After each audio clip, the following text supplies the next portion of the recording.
many of the racial and social struggles that plague America today existed in a much more pronounced form in the year 1968.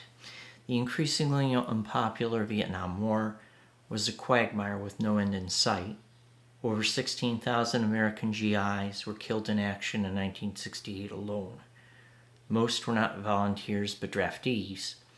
The dead were overwhelmingly white and poor or working class.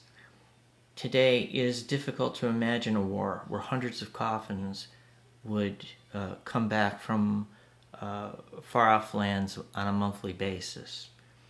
While Black Americans were being drafted into service, the rights of African Americans remained grievously limited in both the North and the South.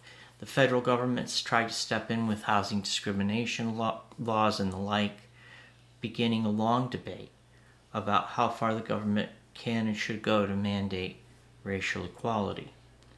I remember as a 7-year-old boy in 1968, a Maryland horse racing track where there were ropes set up to divide the white and colored sections, and this was 4 years after the passage of the 1964 Civil Rights Act. So the legislation that historians tend to focus on, like the 64 Act and the 1965 Voting Rights Act, were not totally implemented by the time of 1968.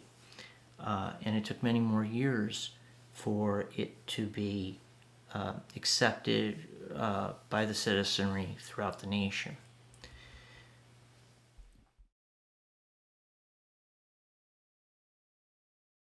After the 1967 riots in Detroit and Newark and other places, support for the nonviolent civil rights strategy of Dr. Martin Luther King faded in both white and black communities.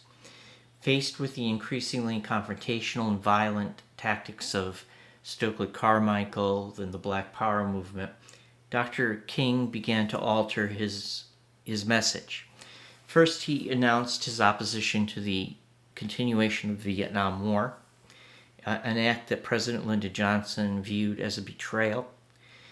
Secondly, King began to focus on economic inequality among the races, including poor pay, lack of union representation, and poor working conditions. This new focus on poverty, jobs, and equal pay brought him to Memphis, Tennessee, where garbage men were striking for better pay and working conditions. 2 men had recently been killed after being crushed by garbage compactors in garbage trucks. In February 1968, the garbage men in Memphis went on strike, and King joined the strikers on the 25th of March for a demonstration through downtown Memphis. However, the unruly crowd suddenly began smashing windows and looting, and King called off the march while the police in Memphis responded with billy clubs and tear gas. 1 demonstrator was killed, and martial law was imposed by the mayor of Memphis.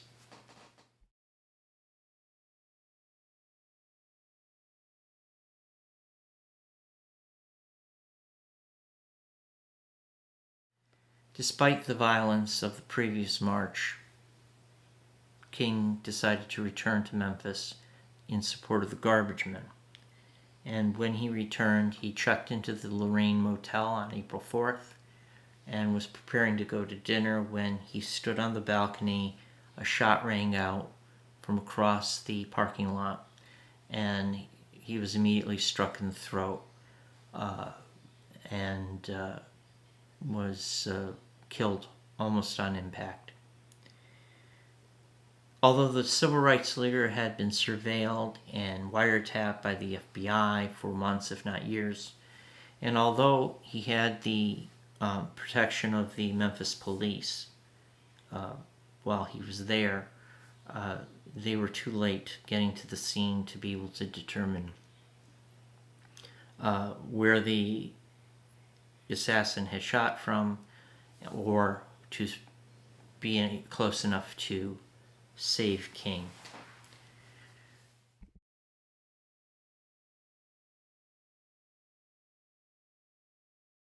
Less than 2 months later, Senator Robert F. Kennedy was gunned down in a Los Angeles hotel kitchen. Kennedy was an anti-war candidate for the Democratic nomination for president that year, heavily aligned with African American interests, and he was murdered by a Jordanian citizen and Palestinian refugee named Sirhan, who was arrested at the scene. As funeral attendees filed out of St. Patrick's Cathedral on June 10th, the FBI had announced that Scotland Yard had discovered James Earl Ray, the suspect for the King murder, in London and had taken him into custody. Ray was a career criminal, an escaped convict with a third-grade education, yet somehow he managed to stay on the run for months and almost escaped to Rhodesia in Africa.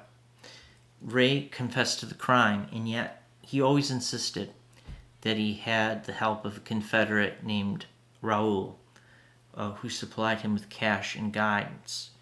As an ex-convict on the run, Ray's ability to fund his travels, which were wide-ranging, has never been adequately explained.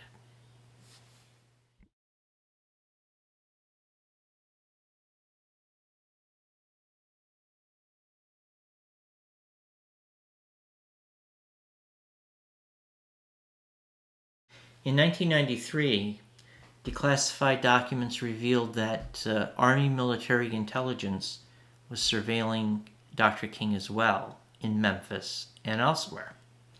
Reporter Stephen Tompkins revealed, quote, on April 3rd, King returned to Memphis while Army agents from the 111th Military Intelligence Group shadowed his movements and monitored radio traffic from a sedan crammed with electronic equipment. 8 Green Beret soldiers from Operation Detachment Alpha 184 team were also in Memphis carrying out an unknown mission. Such A teams usually contain 12 members. On October 4th, at 6:01 p.m., a bullet from a .30-06 rifle equipped with a scope struck King down on the balcony of the Lorraine Hotel. End quote. Perhaps one day, historians may finally understand the significance of the military intelligence contingent operation surrounding King and whether it had any role at all in the murder. It's clear, however, that the atmosphere in the nation and among the nation's elites in early 1968 was increasingly violent and riven with social and racial strife. While King faced countless assassination plots from the time of the Montgomery bus boycott in the 1950s, the refocus of his activities to opposing the Vietnam War and demanding economic rights for African Americans through his Poor People's March on Washington, D.C., clearly set off alarms in the Lyndon Johnson White House and in the military and intelligence apparatus. Perhaps someday we'll know the true extent of what that military intelligence contingent was doing there, and it's an important area of research for future historians. Thank you.